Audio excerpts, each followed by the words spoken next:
국가인권위원회 안창호 위원장 선임권이 마치 대한민국 교회를 지켜내느냐 지켜내지 못하느냐, 기독교적인 가치를 수호하느냐 수호하지 못하느냐의 문제로 비화되고 있는 것 같습니다. 이건 때 아닌 창조론 진화론 논쟁이 벌어지고 있고요. 김성회라는 국회의원이 안 위원장을 청문회장에서 무자격 기독교 탈레반주의자라고 비방을 했죠. 탈레반은 임산부의 배를 가르면서까지 살해를 일삼는 자들이에요. 사육자들입니다. 아니 그런데 진화론을 따라가지 않는다고 기독교 탈레반주의자다라고 비방을 한 거예요. 자, 여기에 한술 더 떠서 난리입니다. 난리예요. 국가인권위원회 바로잡기 공동행동이라는 게 만들어졌습니다. 그러니까 안 위원장 끌어내리겠다고 이른바 시민단체를 하는 자들이 결집을 한 겁니다. 왜 차별금지법을 안 만들려고 하느냐. 그리고 그 유명한 단체 종자연이죠. 불교계에서 만든 단체예요. 종교자유정책연구원. 이런 단체들이 똘똘 뭉쳐가지고요. 빨리 차금법 만들고 안 위원장 같은 사람들은 끌어내려야 된다. 혐오와 차별을 조장하고 있다.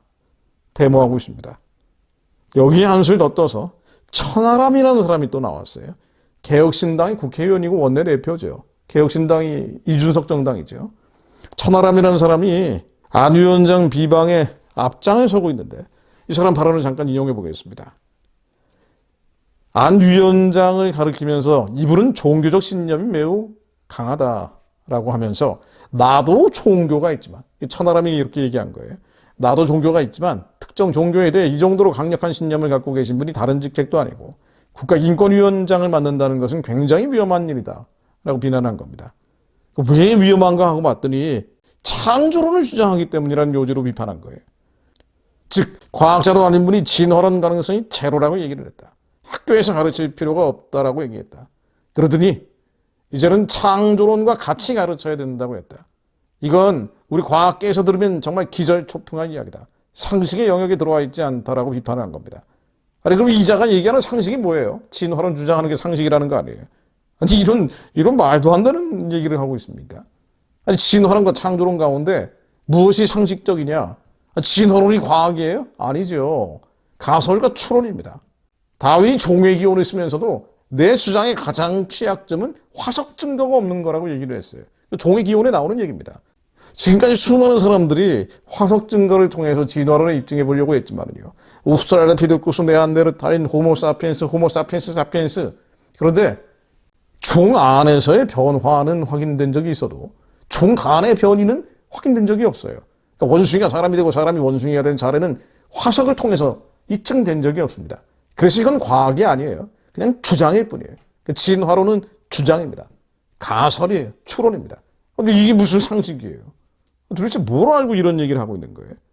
우리는 하나님의 말씀이고 하나님을 믿기 때문에 이 말씀에 하나님께서 약속하신 것들이 진리라고 믿는 거예요. 그리고 진화론을 얘기하는 사람들, 세상에 속한 사람들은요. 진화론이 진리라고 믿고 있는 거예요. 그런데 학교에서는 창조론과 진화론을 같이 가르쳐서 무엇을 믿을 것이냐 선택하게 하는 것도 아니고 진화론이라는 것을 강제로 교육하는 거죠. 마치 종교 교육을 하고 있는 거나 마찬가지란 말이에요. 그런데 무슨 진화론을 안 따라간다고 과학계에서 들으면 정말 기절초풍한 이야기라고 얘기를 하고 상식의 영역에 들어와 있지 않다고 비판을 합니까? 심지어 이런 얘기를 했어요. 이 천하람이 말이죠. 차별금지법을 반대하는 안 후보자가 공산주의 혁명에 이용될 수 있다고 주장을 했는데 음모론 느낌이 나는 극단적인 말이라는 거예요. 그러면서 인사청문회를 하는 것은 이분이 뭔가 좀 합리적이고 대화와 토론이 가능한 영역 내에 있는 것을 보는 건데 해본 느낌으로는 대화가 안 되는 영역이 있다라고 비난을 한 겁니다. 참 이런 얘기 들으면 답답하고 갑갑합니다. 한국이 어쩌다가 이 지경이 되고 있는지 세상이 엉망진창이 되고 있기 때문에 저 유럽 보세요. 프랑스 올림픽 보십시오. 영국에서 바알 숭배하는 제사하는 거 보십시오. 국왕까지 참석해가지고 말이에요. 세상이 점점 엉망진창이 되다 보니까 한국도 본받고 있는 거죠. 자, 그래서 기독교적인 가치. 하나님이 이 나라와 민족에 사명을 주셨는데 그래서 기도를 통해서 잉태시키고 기도를 통해 출산케 하시고 수많은 위경과 위난을 기도하는 자들을 통해서 그 부르짖음을 통해서 넘어오게 하셨는데 그런데 그 기독교적인 핵심 정수리를 뽑아버리려고 하는 거예요. 이 뒤에 역사하는 것은 정사, 권세, 어둠의 세상주가 이제 하늘에 있는 악의 영들이죠. 자, 그런데 우리가 낙심하고 낙담하고 절망할 문제가 아닌 게요. 현상을 보면은요, 아, 이게 왜 이러지? 하고 피해버리고 싶어요. 덮어버리고 싶습니다. 그런데 오직 하나님을 아는 백성은 강하여 용맹을 발휘해야 합니다. 마지막 때는 불법이 성하고 사랑이 식어지는 때이기도 하지만, 그러나 하나님을 아는 백성은 강하여 용맹을 발하는 때이기도 합니다. 다니엘이 예언한 것처럼 말이죠. 그래서 요한계시록은 이기는 자에 대해서 계속 얘기하고 있는 거예요. 피하고 숨고 달아나 버리는 것이 아니고, 골리앗이 왔을 때 이겨야 된다. 아수라 바벨론이 왔을 때 이겨야 된다. 근데 그 이김은 어디에 있는가? 완전하신 하나님의 말씀을 선포하는 데 있습니다. 그렇죠. 모세가 유대 백성들을 구원할 때 다른 거 한 거 없습니다. 완전하신 하나님의 말씀을 반복적으로 선포한 거예요. 왜냐하면 하나님의 말씀이고 하나님이기 때문입니다. 요나단이 브레셋 앞에서 하나님의 말씀을 선포하는 거예요. 전쟁의 성패는 사람 숫자가 아니라 하나님께서 우리와 함께 하시는지가 결정하는 거야. 골리앗 앞에서 다윗은 너는 칼과 창과 단창으로 내게 나오지만 나는 만군의 여호와 네가 모욕하는 하나님의 이름으로 내게 나아가노라. 우리는 하나님의 말씀을 선포합니다. 다니엘서 11장 32절로 그가 또 언약을 배반하고 악행하는 자를 괴율로 타락시킬 것이나 오직 자기의 하나님을 아는 백성은 강하여 용맹을 바르리라. 마지막 때 적그리스도는 이렇게 할 거예요. 종말 중에 종말이 올 때 이런 일들을 적그리스도가 할 것이라고 예언하고 있는 거죠. 언약을 배반하고 악행하는 자들, 세상과 세상에 속한 자들을 거짓으로 타락시킬 것이지만 자기의 하나님을 아는 백성은 강하여 용맹을 바랍니다. 백성 중에 지혜로운 자가 많은 사람을 가르친다고 예언하고 있습니다. 12장 보면은요.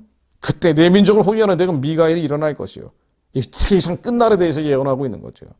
눈으로 보이는 현상은 절망적인 현상이에요. 그런데 땅의 티끌 가운데 자는 자 중에 많이 깨어 영생을 얻는 자도 있겠고 추욕을 받아서 무궁히 부끄러움을 입을 자도 있을 것이며 그런 자들이 나올 거예요. 그러나 지혜 있는 자는 궁창에 빛과 같이 빛날 것이요 많은 사람을 옳은 대로 돌아오게 한 자는 별과 같이 영원토록 비추리라. 하나님 이 말씀이 저희들 가운데 응하게 하옵소서. 다니엘아 마지막 때까지 이 말을 간수하고 이 글을 봉함하라. 많은 사람이 빨리 왕래하며 지식이 더하리라. 천하람이 이름에서도 나오지만은 기독교 이름이죠. 하나님의 사람의 약자가 아닌가라고 생각되는데 아버님 목사예요. 목사님 아들인데 이러고 있습니다. 본인도 기독교인이라고 주장을 하고 있고 그런데 차별금지법 옹호하고 반복적으로 옹호하는 발언들을 하고 있죠. 그리고 심지어 기독교 신앙을 가진 사람이 국가인권위원장 되는 것에 대해서 비판의 칼날을 세우면서 진화론을 따라가지 않는다고 비상식적이다라고 모욕을 하고 있습니다. 이건 마치 이 말씀을 믿는 자들, 이 성경 말씀을 믿는 자들을 전체적으로 집단적으로 모욕하는 거나 마찬가지예요. 그러나 우리는 그들이 모욕하는 만군의 여호와 하나님의 이름으로 나갑니다. 지혜로운 자가 되어 옳은 대로 많은 이들을 돌아오게 하는 자들이 되기 원합니다. 궁창의 빛과 같이 빛나는 자, 많은 사람들을 가르치는 자, 오직 자기의 하나님의 아는 백성이 되어 강하여 용맹을 바라는 자들 되게 하시어 하나님 마지막까지 견뎌내게 하시며 먼저 저희 안에 하나님의 나라가 이루어지게 하시어 피 흘리기까지 죄와 싸워 이기는 자들 되게 하옵소서. 음란과 정욕과 탐심과 이기심에서 자유로운 자들 되게 하시어 진정한 중보자로서 하나님의 나라 되게 하옵소서. 그렇게 2천만 북한 동족들 해방하고 구원하며 살려낸 자들과 함께 예수님 오실 길 예비하는 자들로 마지막 때까지 쓰임받게 하옵소서. 예수 그리스도 이름으로 기도드립니다. 아멘.